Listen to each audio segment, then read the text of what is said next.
Bonjour les amis, nouvelle vidéo aujourd'hui pour retrouver Alexandra Brinzinville qui était l'invitée de GPTV et je vous conseille vivement, via le lien que je mettrai en description, d'aller voir le reste de l'émission car je n'ai quasiment, voire jamais, entendu quelqu'un sur internet balancer de tels dossiers et je n'ai jamais entendu Alexandra Brinzinville balancer de telles infos.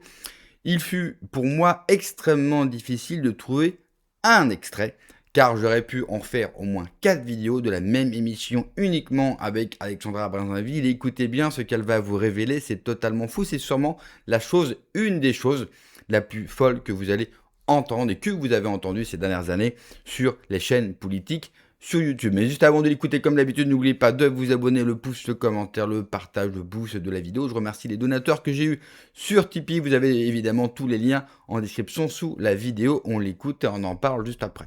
Voix de garage, toutes ces jeunes filles, on leur dit si tu veux faire quelque chose dans la vie, il y a le droit de cuissage, il y a la promotion canapé, il faut faire ci, il faut faire là. Mais je veux dire, moi je leur ai toujours dit, vous êtes adulte et responsable, vous êtes capable de comprendre que vous avez des compétences et que c'est pas pour ça qu'il faut ouvrir les jambes, vous poser la main dessus. Vos compétences doivent suffire largement, excusez-moi, à vous exprimer dans votre boulot, non Je sais pas, est-ce qu'on a lobotomisé les gens? Mais ce type de soirée-là, par exemple. Bien sûr, bien sûr. C'est quelque chose dont tu connais un peu la trace? Évidemment, mais évidemment. Moi, effeuilleux, j'étais amené à travailler dans tous ces trucs-là. Combien de fois je suis reparti en courant? Je voulais pas être présente. Tu m'as raconté un jour une histoire, avenue Foch, non? Ou pas avenue Foch, mais dans le même quartier. Qu'est-ce qui s'est passé? Ah bah oui, là. Où tu es arrivé dans une Avenue Henri soirée. Martin. Chez Lang. Ah oui. Avenue Henri Martin, c'est là où se trouve la mairie du 16e arrondissement. C'est avenue Henri Martin. Et qu'est-ce qui s'est passé? Eh ben, il s'est passé que moi, on m'avait vendu après le Pacha Club, enfin vendu comme effeuilleuse, comme artiste, hein, pas pour autre chose. Et on m'a dit, tu fais une doublette, c'est comme ça qu'ils parlent, tu vas à tel endroit, c'est chez un ministre, ça y est. Je dis, je veux pas y aller. Ils m'ont dit, ça y est, t'es vendu, tu discutes pas, tu vas. Ok, j'arrive. Et en bas de l'immeuble, je vois toutes sortes de pauvres gens de la précarité, des parents qui étaient comme ça, accroupis en train d'attendre. J'ai bien compris que leurs enfants redescendent avec des billets de banque, vous m'avez compris. Donc je monte, je toc toc toc, et là je me trouve face à 4 personnes, dont Jacques Lang, les habillés roses, vaporeux, n'est-ce pas? Vous imaginez le tableau. Et il y avait toutes ces petites personnes, les enfants en bas âge, habillés en putain ou en travesti, n'est-ce pas, qui allaient servir à toutes leurs orgies. Donc moi j'ai dit non, moi je reste pas, et je vais de toute façon prévenir les autorités. Et là on m'a bloqué à la porte. 2 molosses qui m'ont dit combien pour que je ferme ma bouche. Et donc j'avais la chance, moi, de connaître certaines personnes, François-Marc Antony en l'occurrence, un des caïds de Pigalle, de Montmartre, qui m'a sauvé la mise en disant... Oui, parce que il aurait pu te supprimer. Évidemment. Évidemment. Ah oui. Évidemment, c'est comme ça que ça se passe. Et l'histoire va beaucoup, beaucoup plus loin. J'appelle une de mes amies, qui s'appelle Katoucha Niane, et je lui dis, voilà ce qui m'est arrivé. Qui n'est plus parmi nous aujourd'hui, Katoucha. Non, ils l'ont tué après. Oui, Katoucha dont on dit qu'elle se serait noyée en se jetant dans la Seine, évidemment. Pas du tout. C'était une grande mannequin, raconte. Voilà, on t'écoute. Je dis à Katoucha, voilà ce qui m'est arrivé, et elle s'occupait justement de toutes les petites filles violées, infibulées, excisées, et aussi de lutter contre la pédophilie. Elle me dit, je viens de chercher. Et j'arrive. Moi, j'avais toujours des gants. Des gants parce que je suis maniaque, j'aime pas toucher ce que tout le monde touche. Et elle me dit, est-ce que tu avais tes gants? Je dis, mais pourquoi? Parce que, est-ce que les billets de banque, tu les as touchés? Je dis, oui, mais qui les a touchés? Je dis, le ministre. Elle m'a dit, donc, il y a les empreintes du ministre, il n'avait pas de gants.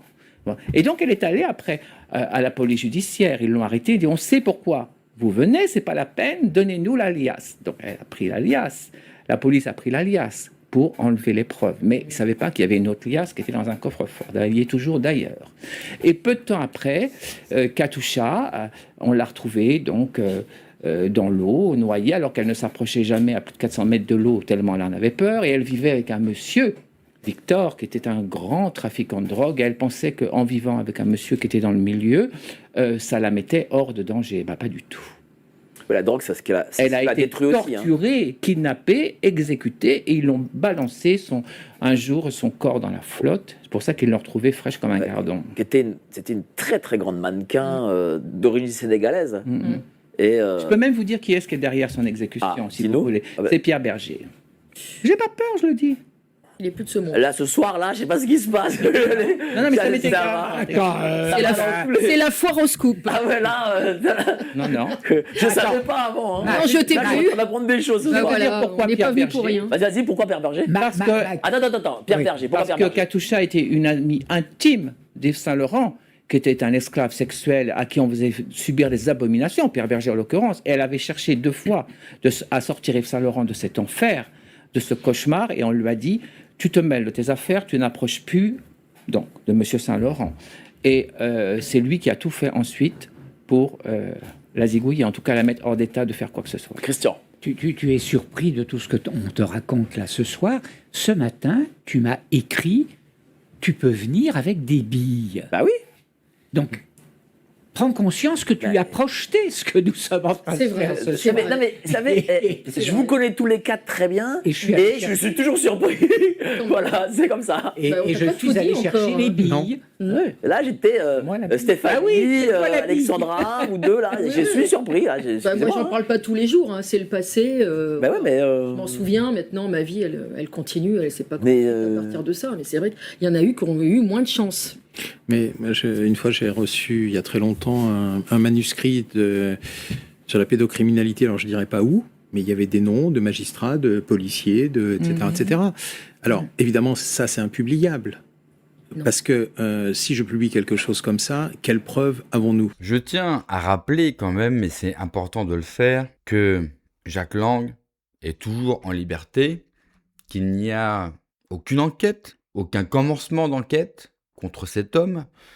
Le témoignage d'Alexandra Brinzinville, il est édifiant, terrifiant. Je pense que je vais vous faire une autre vidéo sur une autre info qu'elle donne, extrêmement importante, et cette fois-ci pas sur Jack Lang, mais sur la classe politique française, parce que je vous l'ai dit, cette émission est folle, parce qu'en fait elle se lâche comme jamais, et ça fait du bien, et il faut la remercier aussi pour cette prise de parole. Aujourd'hui, tenir de telles paroles, lâcher de telles infos, c'est du courage. C'est du courage parce que c'est dangereux. On le voit encore avec l'affaire Jeffrey Epstein ou le rabatteur français qu'on retrouve suicidé. C'est quand même extrêmement drôle, si vous me permettez l'expression, que toutes ces personnes liées à cette affaire se suicident. Pourquoi donc? Pourquoi nous retrouvons tous ces gens à chaque fois suicidés? Mais pas seulement dans ces affaires-là. Vous l'avez entendu dans l'affaire Jack Lang. Une des témoins, quelqu'un qui a voulu faire sombrer Jack Lang, eh bien, se retrouve également suicidé. Et puis, on entend le nom de Pierre Berger. N'oubliez jamais que c'est un des mentors de qui? D'Emmanuel Macron et un ancien ami très proche de Brigitte Macron. Tous ces gens sont intimement liés. Vous savez, l'affaire Brigitte Macron, par exemple, c'est pas seulement l'affaire du sexe supposé de la femme du président de la République, c'est cette personne, Brigitte Macron, ce qu'elle représente, son milieu, d'où elle vient. Derrière, vous avez beaucoup plus de choses. Derrière, il y a des réseaux, derrière, il y a des choses extrêmement graves, et c'est pour ça qu'ils font tout, justement, pour empêcher, bien sûr, toutes les personnes qui grattent l'envers du décor pour comprendre. Et quand vous écoutez Alexandra, eh bien, on comprend mieux pourquoi. Pourquoi il n'est pas bon de mener des enquêtes, de porter plainte, de faire ce que fait un Jerry Poussard, par exemple. Parce qu'ils ont peur qu'on découvre ce qu'il y a derrière. Brigitte Macron, c'est le pavillon témoin, c'est elle qui prend la lumière, mais derrière la lumière, dans l'ombre, eh bien, vous avez d'autres personnes, d'autres groupes, d'autres réseaux, des pratiques qui sont infâmes, des pratiques qui sont tout simplement dégueulasses.